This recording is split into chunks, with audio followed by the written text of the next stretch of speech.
不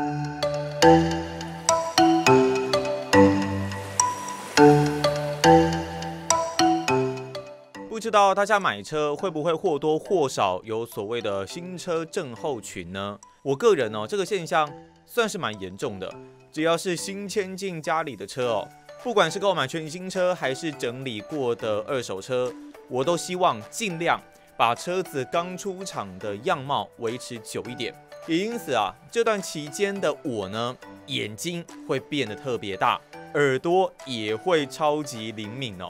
一些刮痕或是不寻常的声音都会让我相当在意。所以呢，刚签车的时候当然很开心啦，但却也是心情最紧绷的时候。过一段时间呢，就会比较好一些了。大概刚签我的这一辆2021年式的 Toyota 4Runner， 过了差不多3-4个月，我开始会在开车的过程中呢，听到一种咿咿歪歪的声音，尤其是过坑洞或是比较大的晃动的时候，这个声音呢会特别的明显比较可惜的是呢，没有在开车的时候收音到。后来我真的受不了开始下定决心要找到这个异音的来源，但听见异音容易，要找到来源可就没有这么简单了。我不断测试各种地形，想说看能不能找到异音出现比较固定的地方，不过都事与愿违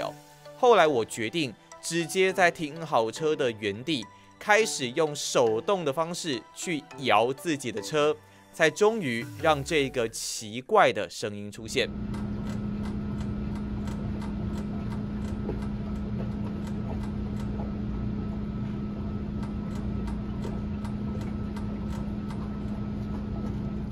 可以成功复制出声音后，我开始传讯息给一些认识的车友或是车行保养厂的老板，询问异音出现的可能原因。大家对于新车就出现这样的声音，其实都是感到相当的意外，并不算是一个正常现象。也有人说可能是连杆螺丝松掉，或是避震方面的问题，可能原因有很多。最后我还是决定到我固定前往的保养厂，让老板彻底检查看看到底是哪方面的问题刚开始呢，到老板这一边的时候，我们两人也是百思不得其解，不断寻找可能的原因。后来就是我在旁边摇，老板趴在地上用手电筒进行检查，终于找到原因啦。这条线去磨到了，这条线？对啊，刚刚就是这边去磨到了。它是你动一下，它就会跟着磨到旁边这边是对，那我还磨一点，我帮你磨一点黄油，或是把它固定住吧。那不然把它固定住好不好？有办法吗？可以就用束线带把它绑死就好了。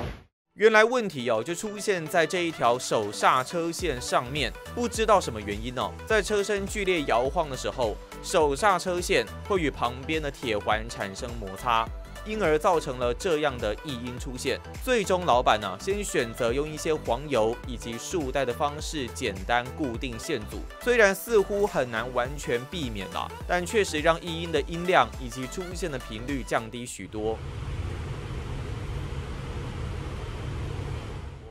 重点是呢，只要不是会造成行车安全疑虑的问题就好。当天整理完后，也跟老板稍微聊了一下天。其实呢，要玩这种越野车，势必会有许多穿梭山林、飙沙过河的场面，对于车子的影响一定比一般只在公路上跑的车来得多。所以呢，有一些小刮痕啦、声音啦，都算是正常的。如果对于这些东西都难以接受，其实玩这种车会玩得相当辛苦。后来想想，确实也是这样